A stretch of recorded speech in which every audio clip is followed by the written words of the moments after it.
கரூர் மாவட்டம் குளித்தலையில் முதலமைச்சரை முகமுனில் விமர்சித்த திமுக தகவல் தொழில்நுட்ப அணி பிரமுகர் தற்போது கைது செய்யப்பட்டிருக்கிறார்.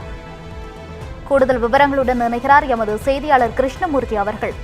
கிருஷ்ணமூர்த்தி, வணக்கம். தற்போது முதல்வர் குறித்து விமர்சனம் செய்த திமுக நிர்வாகி கைது செய்யப்பட்டிருக்கிறார். கூடுதல் விவரங்கள் என்ன?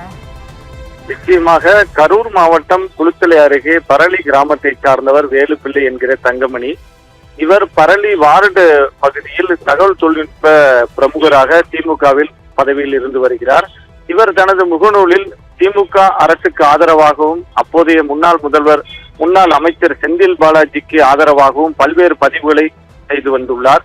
இந்த நிலையில் தமிழகத்தில் ஜோசப் விஜய் தலைமையிலான தமிழக வெற்றி கழகம் ஆட்சி அமைக்கப்பட்டு முதல்வராக ஜோசப் விஜய் பதவியேற்றுள்ளார். கடந்த 10ஆம் தேதியன்று கரூர் மாவட்டத்திற்கு அரசு மற்றும் கட்சி நிகழ்ச்சிக்கு தமிழக முதல்வர் வருகை தந்தார். அப்பொழுது திமுக பிரமுகர் தங்கமணி தனது முகநூல் பதிவில் தமிழக முதல்வரை பற்றி அவதூறாகவும் முகம் சுளிக்கும் வகையில் பதிவு செய்திருந்தார்.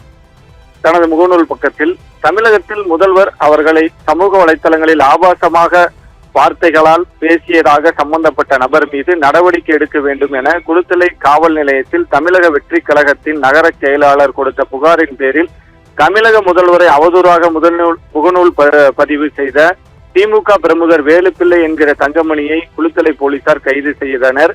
கைது செய்யப்பட்ட திமுக பிரமுகருக்கு 2 கால்கள் பாதிக்கப்பட்ட நிலையில் மாற்றுத்திறனாளியாக உள்ளார் என்பது குறிப்பிடத்தக்கது. மேலும் திமுக பிரமுகர் கைது செய்யப்பட்ட சம்பவம் அறிந்த குளித்தலை எம்எல்ஏ சந்திரன், ஒன்றிய செயலாளர் தியாகராஜன், மாவட்ட அவைச்செயலர் ராஜேந்திரன் உள்ளிட்ட திமுக பிரமுகர்கள் 100க்கும் மேற்பட்டோர் குளித்தலை அரசு மருத்துவமனையில் ஒன்று கூடினர். இதுகுறித்து குளித்தலை போலீசார் கைது செய்யப்பட்ட வேலுப்பிள்ளையை குளித்தலை நீதிமன்றத்தில் ஆஜர் செய்தனர். நீதிபதி 2 கால்கள் பாதிக்கப்பட்ட மாற்றுத்திறனாளி என்பதாலும் திமுக பிரமுகரை மாற்றுத்திறனாளியை பிணையில் விடுவித்தனர் என்பது குறிப்பிடத்தக்கது. கோகிலா, தகவல்களுக்கு நன்றி கிருஷ்ணமூர்த்தி.